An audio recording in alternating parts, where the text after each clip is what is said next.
যে আমি এই রাম মন্দির দেখতে যাবো, তো স্বপ্ন আজ পূরণ হয়েছে তোমাদের ভালোবাসায়। তো মন্দির যাওয়ার আগেই দেখতে পাচ্ছেন একদম কি সুন্দরভাবে আগলির পরিবেশটা আপনারা দেখতেই পাচ্ছেন, নিশ্চয়ই অসাধারণ লাগছে। তো চারি সাইডে যেন মনে হচ্ছে স্বর্গতে ঢুকছি। তো আমরা অনেকটাই বেলা হয়ে গেছে অবশ্যই আমাদের আসতে। আমাদের যে বাস ছিল সে বাসওয়ালা একদম গাড়ি চালাচ্ছে খুবই আস্তে আস্তে।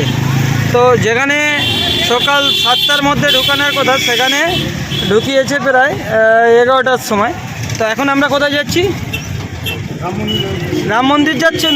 রাম মন্দির তো পাশে রয়ে গেল, কোথায় যাচ্ছি গো দাদা? আমরা দাঁড়াও,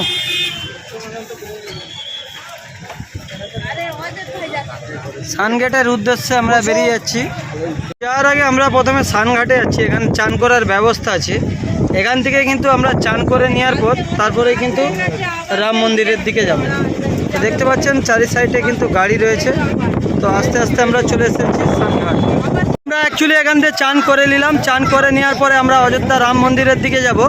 তো খুবই সুন্দর পরিবেশ আপনারা দেখতে পাচ্ছেন, সরাসরি অসাধারণ লাগছে। আর এখানে কিন্তু এই দুপুরবেলা বহু মানুষ কিন্তু আসে এখানে চান করতে। তো চান করছে এখান দিয়ে সবাই চান করে কিন্তু অযোধ্যা রাম মন্দিরের দিকে যাবে। আর এখানে খুবই দুপুর টাইমে একটু ফাঁকা হয়ে যায়, কিন্তু সকাল টাইমে প্রচুর ভিড় থাকে এই জায়গায়।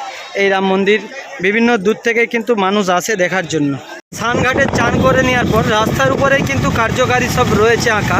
তারপরে কিন্তু আমরা টোটো ধরে বেশ কিছুক্ষণ যাচ্ছি রাম মন্দিরের উদ্দেশ্যে। আর এই সাইডগুলো যে আপনারা দেখতেই পাচ্ছেন, এই সাইডগুলো নেই কিন্তু পর ওরকম যে উপরে যেমন ঠাকুরের সব দৃশ্য আঁকা রয়েছে ওরকম কিন্তু জিনিস আঁকা থাকবে। তো শ্যাম ভাইয়ের সাথে চলুন, আপনাদের দিকে পুরো রাম মন্দিরটা পুরো দর্শন করিয়ে দিচ্ছি। টোটো দাঁড় করিয়ে রেখে বেশ কিছুটা হেঁটে যাচ্ছি। হেঁটে যেতে যেতে পড়বে এরকম একটা মন্দির। এটা কি মন্দির অবশ্য আমার জানা নেই। তো দেখাচ্ছি আপনাদের দিকে, এই মন্দিরের সাইড দিয়ে একটা মেন রোডে আসলাম। তো চলুন আপনাদের দিকে পুরো পরিদর্শন করে তার কাছকে এসে গেলাম বন্ধুরা। এই মন্দিরটা তোমার দিকে শ্যাম ভাই কোলাঘাট থেকে সরাসরি দেখাবো। বিরাট মন্দির, কিন্তু অনেক দিন হয়তো রং টং হয়নি, তো সেই জন্যই কিন্তু এরকম লাগছে। জয় জয় শ্রীরাম। তো দেখতেই পাচ্ছেন বন্ধুরা, আজকে আমরা এসেছি হনুমানজির মন্দিরের দর্শন করতে শ্যাম ভাই। তো তোমার দিকে দেখাচ্ছি সরাসরি আমরা কোন জায়গায় রয়েছি। আপনারা নিশ্চয়ই দেখতে পাচ্ছেন হাজার হাজার মানুষের ভিড়। সেই জায়গায় আমরা হনুমানজির মন্দির দর্শন করার উদ্দেশ্যে এগিয়ে যাচ্ছি। তো তোমাদের দিকে দেখাচ্ছি সরাসরি, দেখতেই পাচ্ছেন যে পেছনে লক্ষ লক্ষ মানুষের ভিড় এবং আগলি দিকেও রয়েছে ভিড়। উঁচুর দিকে দেখতেই পাচ্ছেন হনুমানজির মন্দির আগলি। আর পেছন দিকটা তোমাদের দিকে দেখানোর চেষ্টা করব যে মানুষ কিভাবে ভগবান দর্শন নেওয়ার জন্য দাঁড়িয়ে আছে। আপনারা দেখতে পাচ্ছেন আমরা এই মুহূর্তে রয়েছি অযোধ্যার মধ্যে। এটা অযোধ্যার সিন আপনাদের দিকে কোলাঘাট থেকে শ্যাম ভাই সরাসরি দেখাচ্ছি। আপনাদের ভালো লাগবে, দেখতেই থাকুন ভিডিওটা, না টেনে না কেটে পুরো ভিডিওটা দেখবেন অবশ্যই।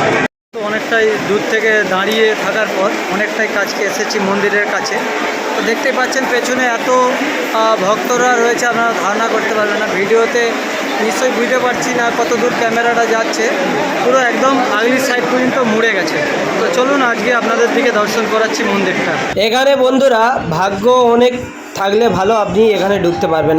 একটা মন্দিরে প্রায় 4 থেকে 5 ঘন্টা একই জায়গায় লাইন দিয়ে প্রায় 100-200 ফুটের মধ্যেই আপনার 4-5 ঘন্টা লাগবে। তো খুবই মানে দেখার জন্য মন একদম আকুচ পাকুচ করে যে এই মন্দিরগুলোর দর্শন করি। তো বিভিন্ন রাজ্য থেকে কিন্তু মানুষ আসে এই মন্দিরগুলো দর্শন করার জন্য। তো এখানে পুজো দিচ্ছে, কীরকম দেখতে পাচ্ছেন আপনারা নিশ্চয়ই দেখতে পাচ্ছেন। আপনাদের দিকে পুজো দেখাচ্ছি শ্যাম ভাই।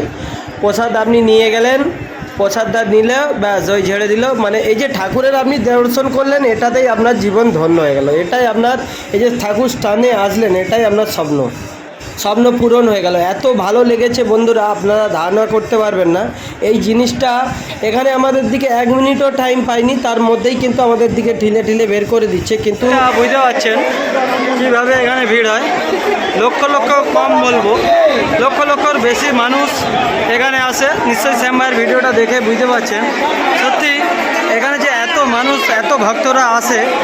এই এতে কী বলে, আপনারা দেখতেই পাচ্ছেন অযোধ্যা রাম মন্দির, যেখানে এটা হনুমানজির মন্দির রয়েছে। এই হনুমানজির মন্দিরের এখানে এত ভিড় আপনারা ধারণা করতে পারবেন না। দেখতেই পাচ্ছেন কিভাবে ভক্তরা সবাই পুজো দিয়ে আসছে। তো সেকেন্ডের মধ্যেই পূজা দিয়ে হয়ে যায়, কয়েক সেকেন্ডের মধ্যে কিন্তু কয়েক হাজার পূজা দেওয়া হয়ে যায়।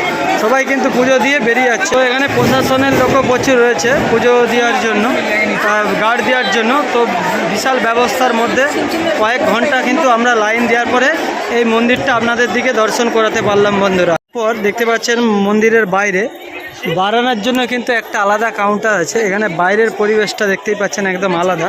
প্রচুর রোদের মধ্যে কিন্তু দেখতে পাচ্ছেন হাজার হাজার ভক্তরা সবাই বেরিয়ে আসছে পুজো দিয়ে। তো জয় শ্রীরাম। এখানে কিন্তু রাম মন্দিরের একই দেয়ালে একটি মন্দির রয়েছে। এখানে যারা ভক্ত আসবে প্রসাদ খাওয়ানোর কিন্তু ব্যবস্থা রয়েছে। আপনার আধার কার্ড নিয়ে আসতে হবে, একটা ফর্ম ফিল আপ করতে হবে, কজন নাম রয়েছে।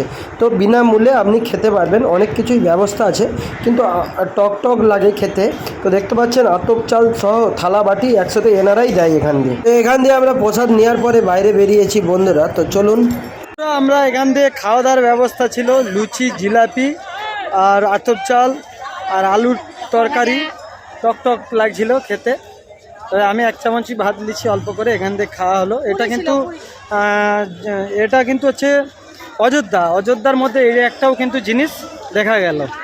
রাম মন্দিরের ভিতর দিয়ে বেরিয়ে যাচ্ছি শ্যাম ভাই, তোমরা সরাসরি দেখতে পাচ্ছ এটা কাউন্টার। আর এখানে দেখো বাঁদর এসছে, আপনারা পেছন দিকে দেখতে পাচ্ছেন, এটাই সেই রাম মন্দির রয়েছে। এই পেছনে হাজার হাজার মানুষ, লক্ষ লক্ষ মানুষ, পুরো গোটা ভারতবর্ষ থেকে যারা হিন্দু ভাইয়েরা রয়েছে তারাই কিন্তু এই রাম মন্দিরে আসছে দেখতে। তো আপনারা ধারণা করতে পারবেন না এখানে রাম মন্দিরের যে নির্মাণের কাজ শুরু হয়েছে, মন্দির তো চালু হয়েছে, পুরো কিন্তু নির্মাণ হতে প্রায় আমার মনে হয় প্রায় বছর 5 থেকে এখনও টাইম লাগবে পুরো কাজ কমপ্লিট হতে। তো কাজ চলছে, আপনারা যেগুলো ফটোতে কিংবা আরও ভিডিওতে দেখেন ওটা কিন্তু পুরো কমপ্লিট ফটো নয়, ফটো এখনও রেডি হয়নি মানে মন্দিরটা। আর মন্দিরের কাছে তো ভিডিও কোনো এলাও নেই, এবং ক্যামেরা আদার্স যে জিনিস খুব সিকিউরিটির মধ্যে চেক হয়, ওগুলো নিয়ে যাওয়া যায় না। ওগুলো কাউন্টার রয়েছে এখানে, ওই কাউন্টারে আপনাকে জমা করে যেতে হবে। আপনি ভাবছেন যে আমি ক্যামেরাটা লুকিয়ে নিয়ে যাব, সে সুযোগ আপনি পাবেন না। সে আপনি যতই কোটিপতি হোক, যতই বড় হন, কিন্তু এটা একমাত্র বড় বড় যারা নেতা রয়েছে তাদের জন্য হয়তো ছাড় রয়েছে। আদার্স লোকের জন্য কিন্তু মোবাইল কিংবা ক্যামেরা কিংবা আদার্স জিনিস নিয়ে ঢুকতে পারবে না। কিংবা যারা সিকিউরিটির কাজ করছে দেখছি, যারা গার্ড রয়েছে তাদের হাতে দেখলাম ক্যামেরা রয়েছে ভিতরে। নমস্কার।